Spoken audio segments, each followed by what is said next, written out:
오늘 우리에게 주시는 하나님의 말씀은 야고보서 5장 7절로 11절까지의 말씀입니다. 우리 한 절씩 교독하도록 하겠습니다. 그러므로 형제들아, 주께서 강림하시기까지 길이 참으라.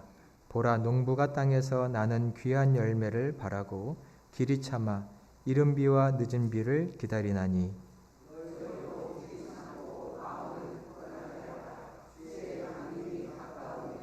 형제들아, 서로 원망하지 말라. 그리하여야 심판을 면하리라. 보라, 심판주가 문 밖에 서 계시니라.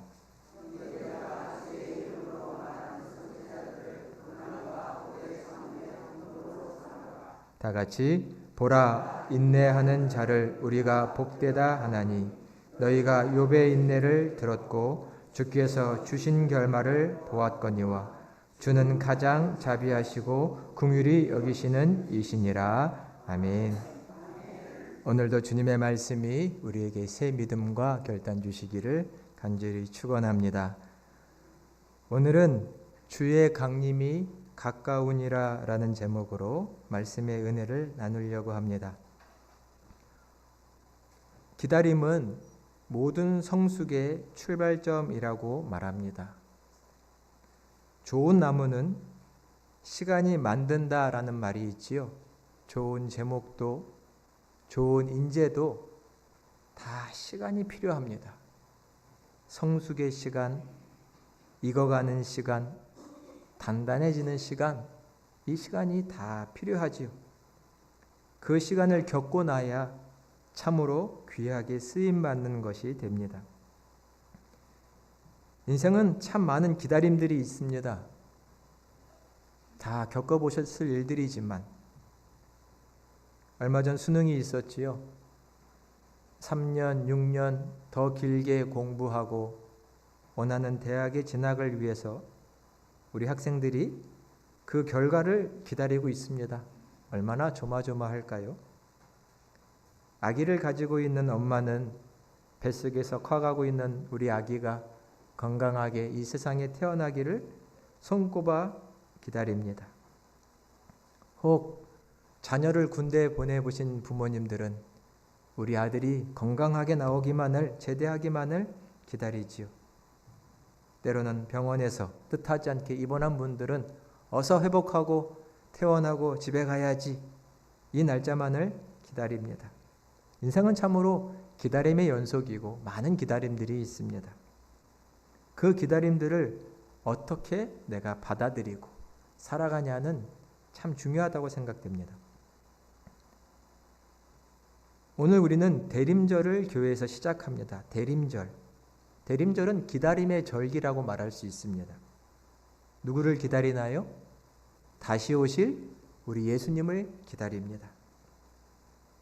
여러분, 예수님을 기다리고 계신가요? 감사합니다. 우리의 신앙은 예수님을 기다리는 신앙입니다. 기다린다는 게 뭔가요? 바라보는 겁니다. 우리 집에 올 사람 늘 생각하고 기다리는 것은 바라본다는 뜻이죠. 예수님을 기다리는 신앙은 그분을 바라보고 있다는 겁니다. 초대교회나 이 땅에 있는 모든 교회, 그리고 지금 우리 평강교회는 다시 오실 예수님을 바라봐야 합니다. 근데 그 신앙을, 그 삶을 지켜나간다는 것은 늘 쉬운 일은 결코 아닙니다. 오늘 본문 말씀의 배경이 되는 교회는 야고보서 1장 1절에 보면 야고보가 말하기를 흩어져 있는 12지파에게 편지한다라고 되어 있습니다. 그 말은 한 교회에 편지를 쓴 게 아니고 여러 유대인들 교회 공동체에 이 편지를 보내며 두루두루 읽기를 원했습니다. 여기서 야고보는 누군가요? 예루살렘에서 장로의 사도의 직분을 감당하고 있는 예수님의 동생 야고보입니다. 당시의 초대교회에는 참으로 박해와 시련이 많이 있었습니다. 예수 믿는다는 것 때문에 사회적으로 불평등을 겪었고요. 경제적으로는 많은 착취를 받았습니다. 어려움이 많았습니다. 교회에. 성도들의 삶에 어려움이 컸습니다. 그러할 때도 예수님이 곧 오신다, 다시 오신다라는 믿음을 지켜가야 한다는 것을 오늘 야고보는 권면하고 있습니다.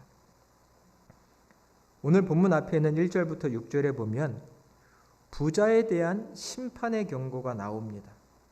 부자들이여, 너희는 심판을 받을 것이고 너희가 쌓아놓은 재물은 썩을 것이고 너희가 쌓아놓은 은과 금에는 녹이 슬었는데 그것들이 하나님 앞에서 다 증거물이 돼서 너희가 하나님의 혼쭐이 나고 심판을 받을 거다라고 야고보가 말합니다.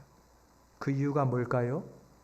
오늘 본문 앞에 보면 부자들이 그냥 부자가 된 게 아니라 가난한 자들을 착취했습니다. 하루 벌어 하루 먹는 사람들의 그 품삯을 주지 않았고요. 그 품삯을 깎았고 그 품삯을 늦게 줬고 주지 않았다라고 성경에 쓰여 있습니다. 그저 하루 벌어 하루 먹고 사는데 그 품삯을 주지 않고 내 창고에 가득가득 쌓아놓은 돈과 재물과 금은이 쓰지도 못하고 썩고 있고 녹이 슬고 있다고 말하면서 너희가 그것들을 가난한 자에게 주지 않아서 너희의 그 물건들이 증거가 되어 하나님의 심판을 받는다고 말합니다. 당시의 권력자들, 힘 있는 사람들이요, 그리스도인들과 교회를 경제적으로 핍박하고 어렵게 해서 일어난 일들입니다. 공동체가 살기가 쉽지 않았습니다. 그 경제적인 어려움 속에서. 그때 야고보 사도는 말합니다. 하나님이 이 부자들을 반드시 심판할 것이니 조금만 그 역경과 환난을 참고 기다려라. 예수님 곧 오실 거니 기다려라 라고 말합니다. 길이 참으라. 우리 8절의 말씀을 같이 한번 봉독해 보겠습니다. 8절입니다. 너희도 길이 참고 마음을 굳건하게 하라. 주의 강림이 가까우니라. 아멘. 마음을 굳건하게 해라. 주의 강림이 가깝다. 마음을 굳건하게 하라는 말은 성경 원어의 뜻을 보면 마음을 단단하게 묶어놔서 흔들리지 않게 해야 된다라는 뜻입니다. 우리의 마음이 얼마나 쉽게 요동칩니까? 세상에서 환난을 당하면요, 하나님 어떻게 이런 일이 있을 수 있습니까? 내 믿음과 내 마음이 막 휘청휘청거립니다. 어찌 내가 예수님 믿고 하나님 믿는 자녀인데 왜 이런 일이 생깁니까? 왜 고난이 있습니까? 역경이 있습니까? 우리의 마음이 쉽게 요동칩니다. 우리 교회에 왜 이런 환난이 있습니까? 하나님 어찌 이럴 수 있습니까? 주님이 우리와 함께 하시는 것은 맞습니까? 우리의 마음의 의심과 회의가 막 요동칩니다. 마음이. 초대교회도 그랬고 이 땅의 교회는 늘 그럴 수 있습니다. 야고보 사도는 뭐라고 말하나요? 너희 마음을 단단하게 묶어서 흔들리지 않게 해야 되는데 그 비결이 뭔가요? 주님의 강림, 주님이 다시 오실 날이 가까웠다는 겁니다. 주님이 한참 후에 나중에 오실 게 아니라 곧 오실 거니 조금 더 인내하고 기다리라는 것입니다. 여러분, 주님의 재림이 가까이 왔다고 믿으세요? 아멘 해주시니 감사합니다. 근데 아멘이 쉽지 않을 수도 있습니다. 왜냐하면 초대교회 때도 예수님이 곧 오신다는 말이 자꾸 지연이 되자 교회가 흔들흔들했습니다. 주님이 곧 오시는 게 맞아? 곧 오신다고 했는데 왜 안 오셔? 언제까지 기다려야 되는 거야? 근데 지금 교회는 2000년이 지났습니다, 여러분. 곧 오신다고 한 주님이 2000년 동안도 안 오셨는데 주님이 곧 오신다고 믿으니 여러분의 믿음이 귀하십니다. 주님이 언제 오실까요? 정말 가까운 시일 내에 오실까요? 많은 사람들이 의심했고 회의했습니다. 특별히 고난이 있으니 왜 주님은 이 고난과 박해를 보지 않으시는가? 우리의 형편을 왜 헤아려 주지 않으시는가? 교회와 성도들은 힘들었습니다. 주님을 위해 열심히 헌신했고 열정적으로 봉사했는데 성도들의 그 열정이 왜 식나요? 왜 처음 믿음 같지 않나요? 주님이 곧 오신다는 이 믿음이 점점 식기 때문입니다. 주님이 곧 오신다고 했을 때 뭘 해야 할까요? 오직 주님을 위해 충성합니다.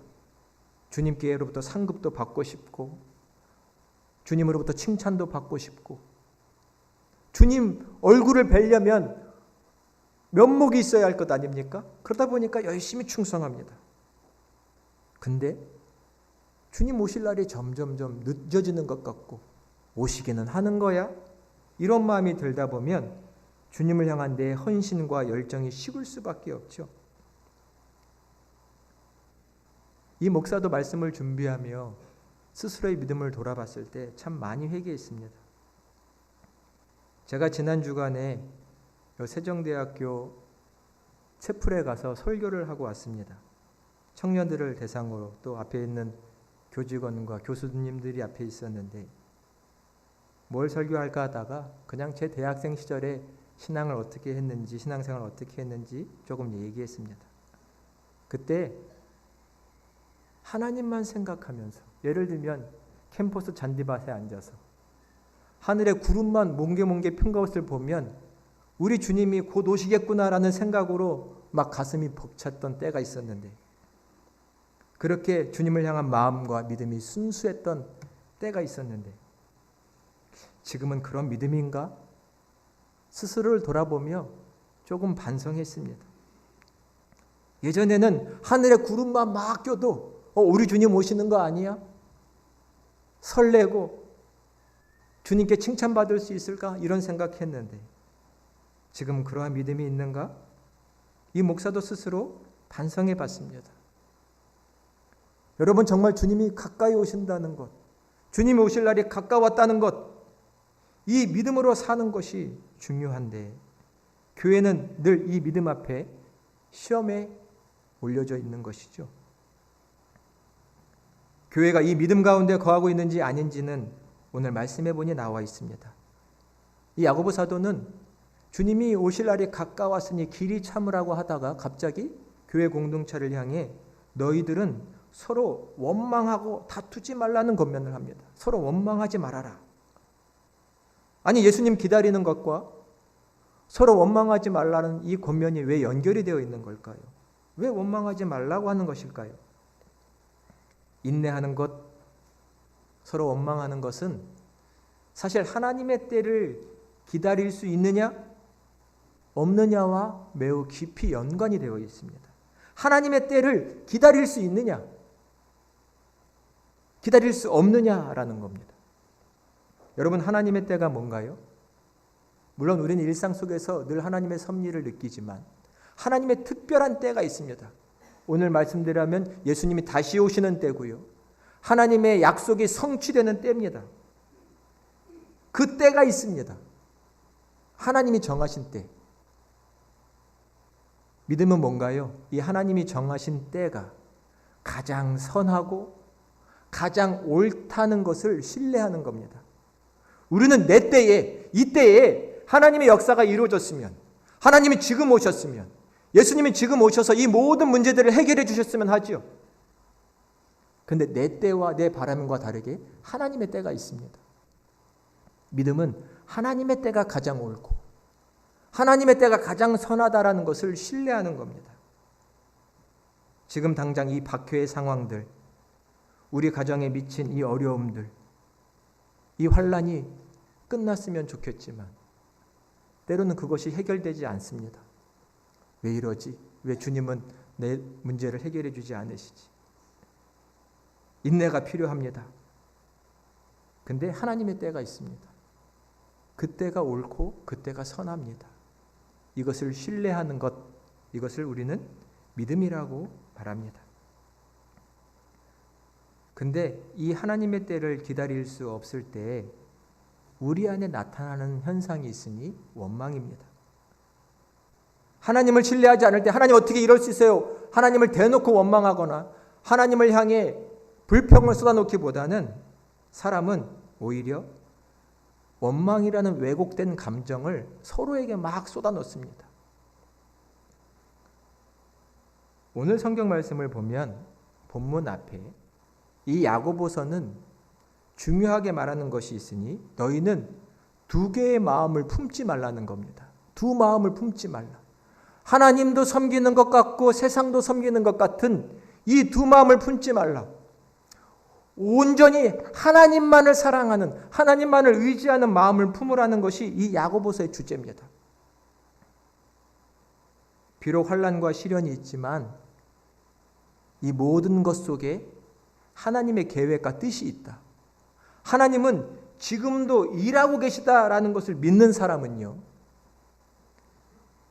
저 사람을 통해서 때로 나를 박해하는 사람, 또 나를 어렵게 하는 사람을 통해서도 하나님이 지금 나한테 일하고 역사하고 계시다는 것을 믿습니다. 그렇기 때문에 그 사람을 향해 손가락질하고 원망하고 시기하고 질투하고 함께 다투고 분쟁하고 싸우지 않죠. 저 사람을 통해서도 비록 박해자지만 나를 어렵게 하는 사람이지만 저 사람을 통해서도 하나님이 지금 일하고 계시다. 하나님의 때에 모든 것이 이루어질 거다라는 믿음을 가진 사람은 사람을 원망하지 않습니다. 그런데 지금 하나님이 일하고 계신지도 모르겠고 나를 사랑하시는지도 모르겠고 나를 돌보시는지도 모르겠고 하는 사람은 그저 이 상황이 힘들다 보니 나보다 돈 많은 사람, 또 나를 어렵게 하는 사람 시기하고 질투하고 다투고 싸우고 원망하는 것이죠. 억울한 일을 무조건 참으시라는 말은 아닙니다. 중요한 것은 하나님의 때를 믿느냐는 겁니다. 주님이 오시면 모든 게 다 이루어질 겁니다. 그리고 그때가 가장 옳고 선합니다. 왜요? 하나님은 지금도 일하고 계시기 때문입니다. 하나님의 때를 이루시려고 지금도 내 삶에 일하고 계신데 우리가 그걸 보지 못하면 다 저 사람이 잘못하고 이 사람이 잘못하고 나는 억울하기만 하고 이런 거죠.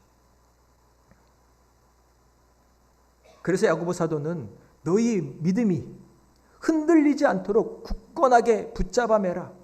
주님이 곧 오실 거다 라고 권면하고 있는 것입니다. 다시 한번 여쭤볼까요, 여러분?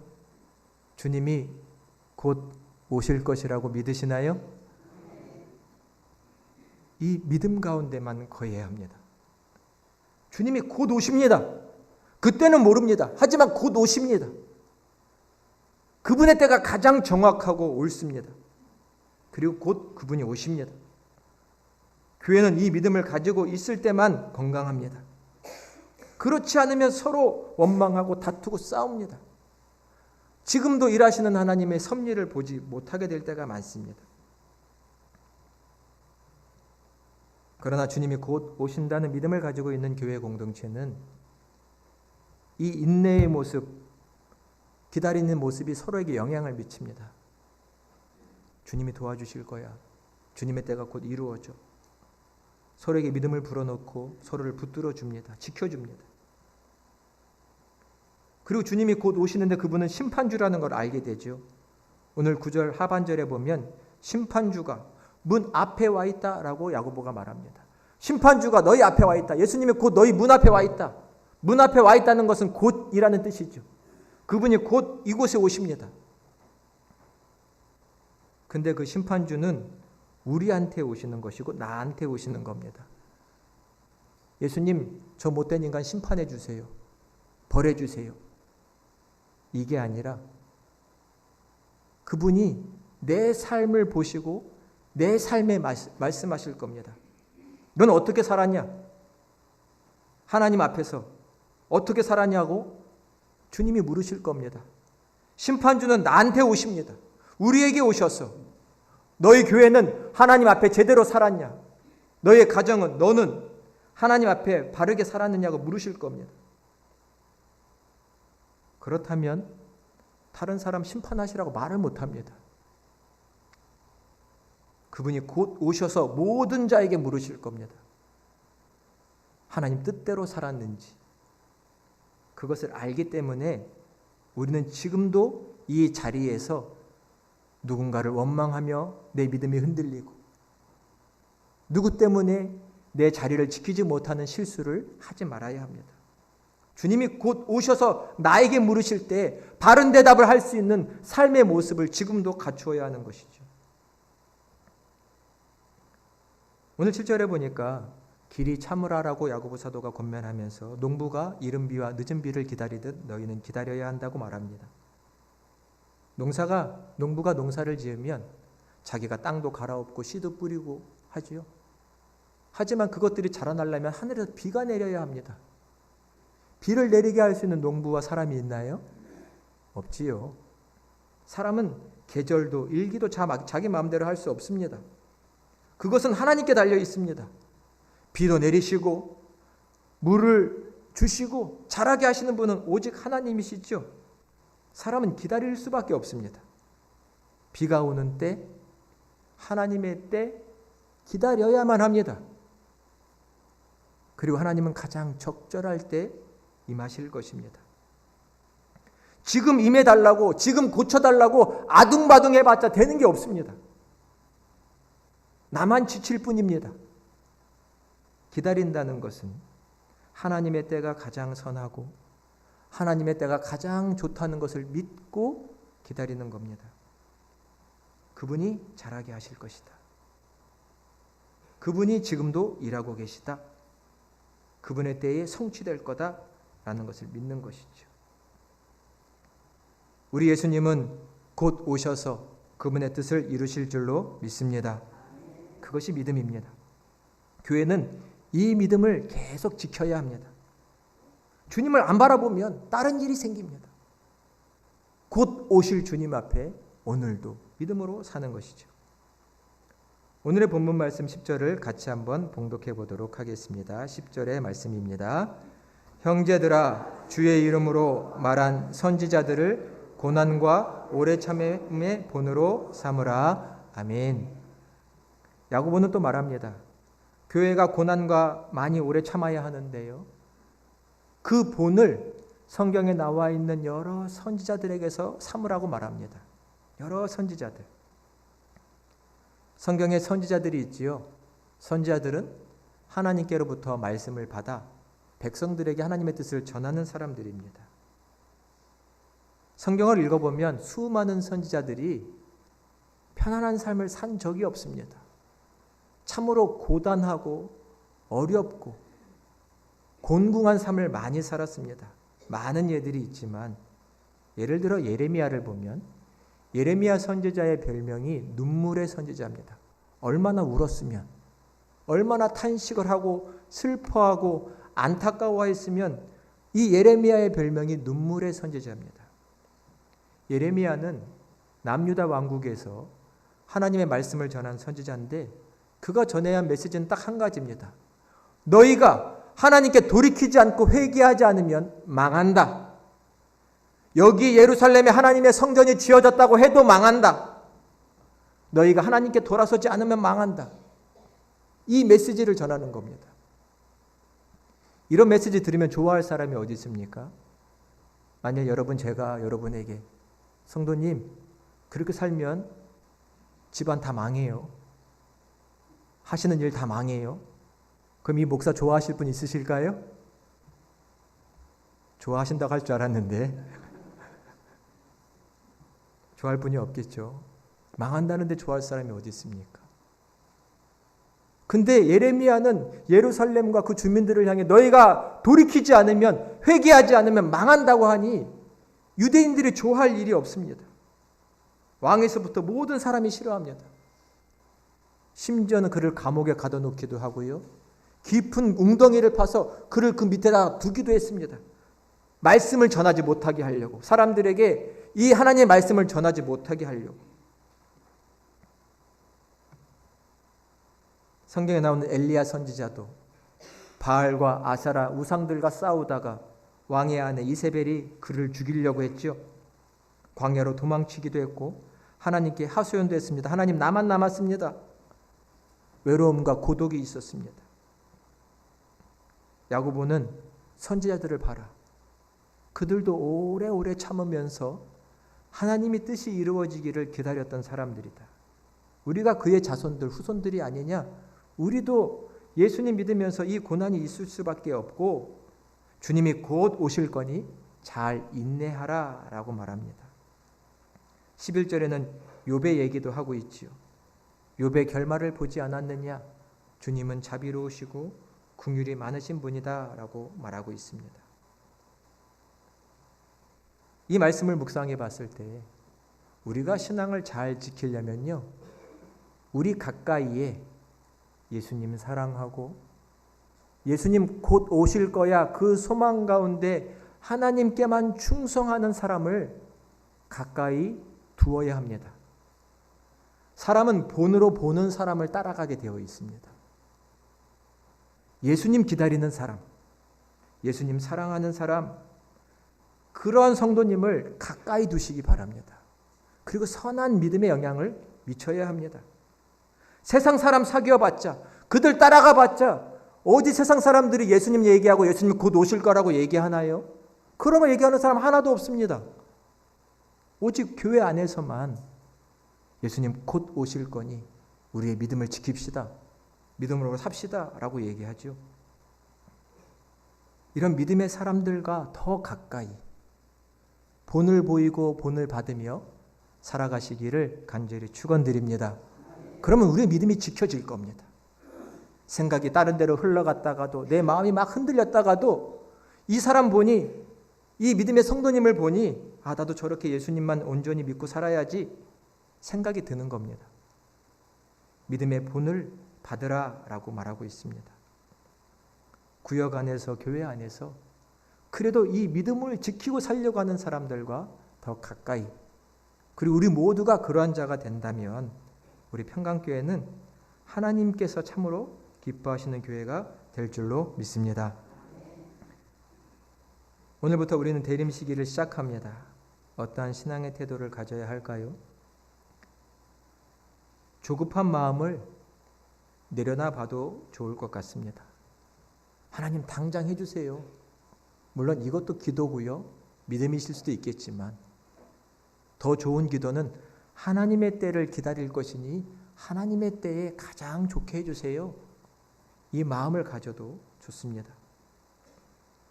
또한 기다림이란 그냥 막연히 기다린다기보단 하나님께서 나라는 사람을 준비시켜 주시는 시간으로 받으시면 좋습니다.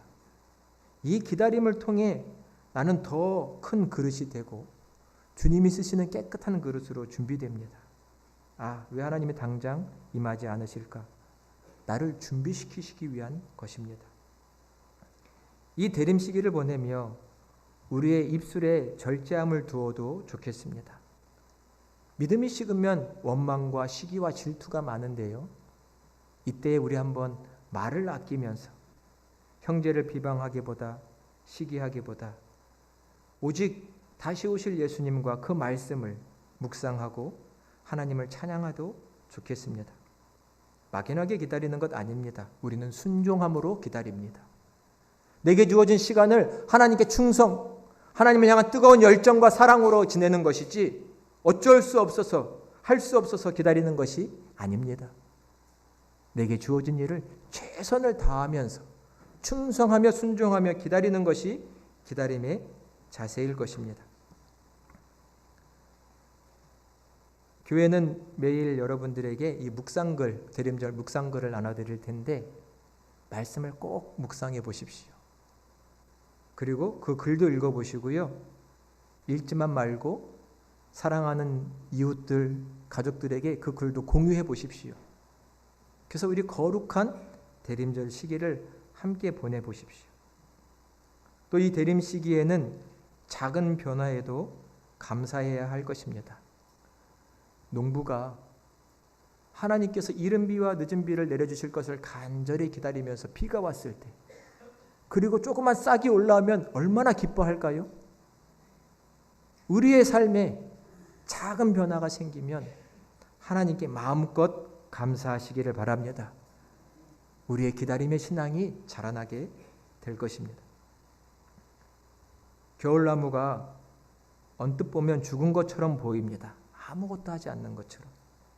하지만 뿌리 밑에는 봄을 맞이하기 위한 많은 준비들을 나무는 하고 있죠. 기다림의 시간은 눈에 띄는 큰 변화가 보이지 않는 것처럼 보이지만 하나님의 때, 그 거룩한 때를 맞이하기 위해서 준비하고 나를 변화시키는 계절인 줄로 믿습니다. 이 대림 시기에 이런 복된 믿음으로 거듭나시는 저와 여러분이 다 되시기를 그리스도의 이름으로 간절히 축원드립니다. 기도하겠습니다. 은혜와 사랑의 하나님, 참으로 감사를 드립니다. 오직 예수 그리스도만이 우리의 참된 주가 되시고 주님 다시 오실 날을 우리는 소망하며 기다립니다. 주님 얼굴을 배웠을 때 잘했다 칭찬받을 수 있는 자 되기 위하여 오늘도 충성, 내일도 순종하는 자가 되기를 원합니다. 우리의 마음이 세상 일로 분주하거나 흔들리지 말게 하여 주시고 오직 예수께만 묶여 주께만 충성하며 주님만을 사랑하는 복된 자들 다 되게 하여 주시옵소서. 예수 그리스도의 재림만을 기다리는 복된 믿음의 공동체, 우리의 가정 될 수 있도록 주여 은혜를 덧입혀 주시옵소서. 모든 것에 감사드리오며 존귀하신 예수님의 이름으로 간절히 기도드리옵나이다. 아멘. 다 같이 기립하셔서 주신 말씀에 응답하는 마음으로 찬양하도록 하겠습니다.